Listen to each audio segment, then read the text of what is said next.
날마다 솟는 샘물과 함께하는 오늘의 큐티 시간입니다.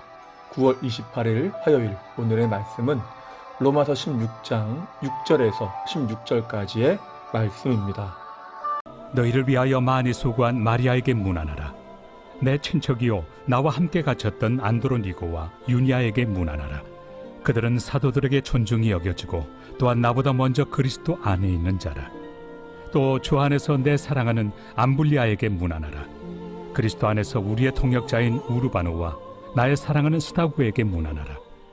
그리스도 안에서 인정함을 받은 아벨레에게 문안하라.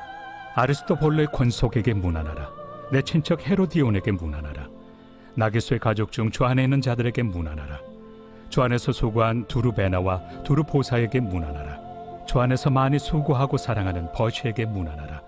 주 안에서 택하심을 입은 루포와 그의 어머니에게 문안하라. 그의 어머니는 곧 내 어머니니라.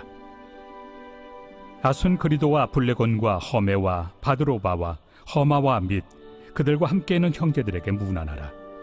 빌롤로고와 율리아와 또 네레오와 그의 자매와 올름바와 그들과 함께 있는 모든 성도에게 문안하라. 너희가 거룩하게 입맞춤으로 서로 문안하라. 그리스도의 모든 교회가 다 너희에게 문안하느니라. 새로운 아침입니다. 여호와 라파 하나님은 우리의 연약함을 치료하시는 분이십니다. 본문은 바울이 기억하는 이름들을 기록하고 있습니다. 여러 어려움 속에서 동역했던 사람들이죠. 이렇게 바울이 그 이름을 기억할 정도라면 주님은 그들을 기억하지 못하실까요? 그렇지 않을 것입니다. 어찌 보면 본문에 나오는 이름들은 주님이 기억하시는 이름들이라는 것이죠. 그러한 이름들이 로마서 16장 1절에서 16절까지는 29명이 언급되고 오늘 본문에는 총 25명이 언급됩니다. 그렇다면 우리가 본문에서 언급된 사람들을 통해 얻을 수 있는 교훈은 무엇일까요? 첫 번째는 주님이 맡기시는 사명에는 차별이 없다는 것입니다. 본문에 언급된 사람들을 보면 8절과 9절에 로마 황제 가문의 사람들인 암블리아와 스타구가 언급됩니다. 그리고 12절에는 두루베나와 두루보사가 나오죠. 학자들에 의하면 이들은 쌍둥이 자매로 보기도 하고 이들의 이름이 당시 귀족 계층이 썼던 것으로 볼 때에 귀족 계층의 사람들로 보입니다. 또한 9절에 나오는 우르바노는 당시 노예들이 썼던 이름으로 볼 때 노예 계층으로 보이고 14절, 15절에 나오는 9명의 사람들에 대해서 학자들은 노예였거나 노예에서 해방된 자유민으로 보는 것을 보게 됩니다. 그리고 특이한 것은 본문의 여러 여인들의 이름이 언급된다는 것이죠. 그 당시에는 여성이 사회적 약자로서 상당히 차별받던 시대였습니다. 유대 사회에서는 인원을 카운트할 때에 여성은 그 카운트에 넣지 않을 정도로 소외되고 차별받던 시대였던 것이죠. 그럼에도 바울은 여성들의 이름을 언급하면서 동일하게 그들에게 문안 인사를 할 것을 권고한 것입니다. 자, 그런데 본문에서 이렇게 여러 부류의 사람들의 이름이 언급이 되지만 그들의 계층에 따라서나 그리고 남성이냐 여성이냐에 따라서 사명이 차별적으로 주어졌느냐? 아니라는 것입니다. 그들에게는 모두 동일하게 사명이 주어졌고 바울은 동일한 고마움을 가지고 그 이름을 기억하고 있다는 것이죠. 그렇습니다. 바울이 그랬던 것처럼 우리 주님도 사명을 주실 때에 전혀 차별하지 않으십니다. 내가 가진 경제력이나 학식, 사회적 배경이나 권력에 따라서 사명을 다르게 맡기시지 않는다는 것이죠. 오직 그에게 주어진 은사에 따라서 그에 맞는 옷을 입히는 것처럼 사명을 맡기시고 헌신하게 하시는 것입니다. 그리고 비록 부족하지만 힘을 다해서 헌신하고 사명을 감당한다면 주님은 그것을 잊지 않고 기억하신다는 것이죠. 때문에 우리는 내 사회적, 경제적 상황과 관계없이 또한 내가 남성이냐 여성이냐에 상관없이 맡겨진 사명을 충성스럽게 감당하며 헌신할 수 있어야 합니다. 그러면 그의 이름은 주님께 아름다운 이름으로 남게 된다는 것이죠. 그러한 은혜가 우리의 삶에 충만하길 소망합니다. 두 번째는 무엇입니까? 주님은 모든 헌신을 귀하게 보신다는 것입니다. 본문을 보면 어떤 자들은 주님을 사랑함으로 바울의 사역에 동참했고, 어떤 자들은 고난과 시련 속에서 연단된 후에 귀한 사명을 감당하기도 했으며, 또 어떤 자들은 바울과 함께 감옥에 갇힐 정도로 바울과의 밀접한 관계 속에서 헌신하기도 한 것입니다.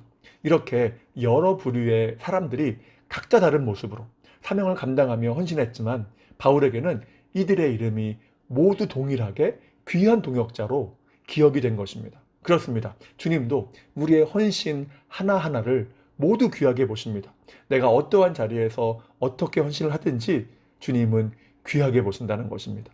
인간의 기준으로 보기에 더 비중이 있어 보이거나 덜 비중이 있어 보이는 것은 상관없다는 것이죠. 그래서 레위기 9장에 보면 성막에서 일하는 레위 사람들의 이야기가 나옵니다. 그런데 어떠한 자는 성막 문지기로, 어떤 자는 성전의 곳간을 지키는 자로 헌신하기도 했습니다.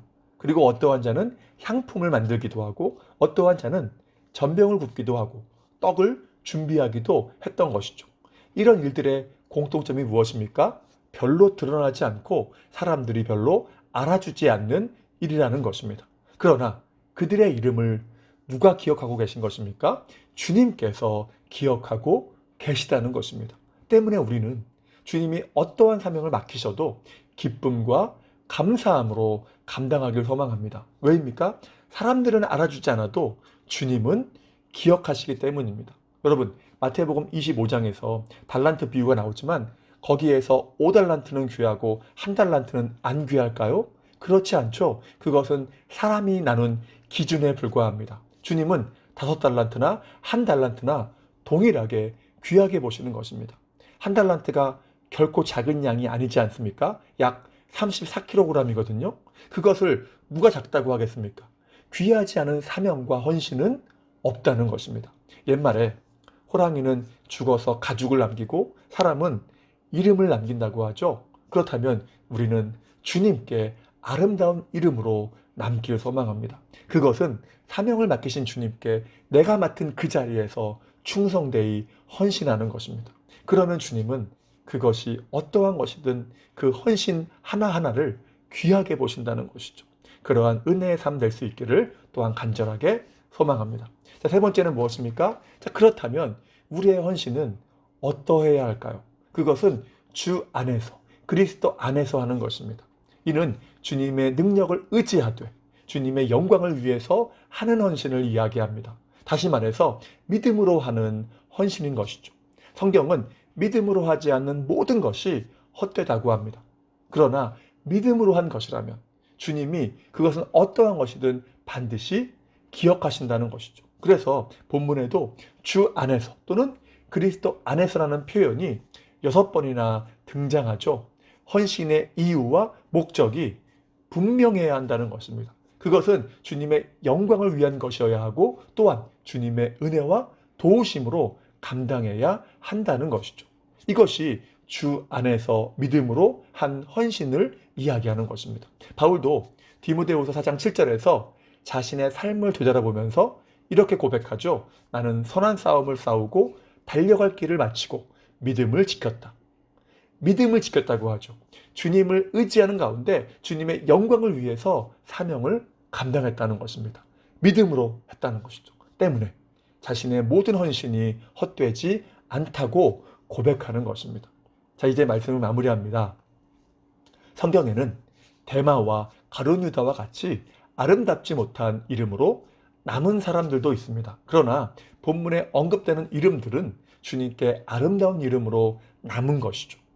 그들의 헌신이 헛되지 않았다는 것입니다. 그래서 바울은 고린도전서 15장 58절에서 이렇게 고백하죠. 그러므로 내 사랑하는 형제들아, 견실하며 흔들리지 말며 항상 주의 일에 더욱 힘쓰는 자들이 되라. 이는 너희 수고가 주 안에서 헛되지 않은 줄을 알미라. 그렇습니다.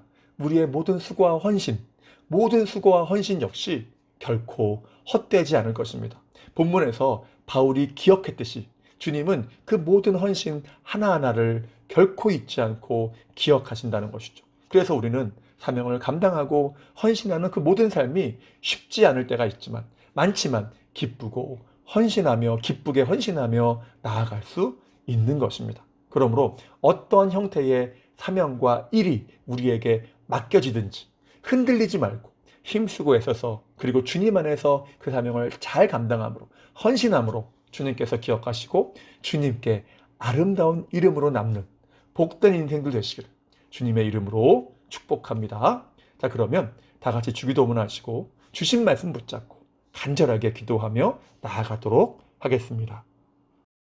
하늘에 계신 우리 아버지, 아버지의 이름을 거룩하게 하시며 아버지의 나라가 오게 하시며 아버지의 뜻이 하늘에서와 같이 땅에서도 이루어지게 하소서. 오늘 우리에게 일용할 양식을 주시고 우리가 우리에게 잘못한 사람을 용서하여 준 것 같이 우리 죄를 용서하여 주시고 우리를 시험에 빠지지 않게 하시고 악에서 구하소서.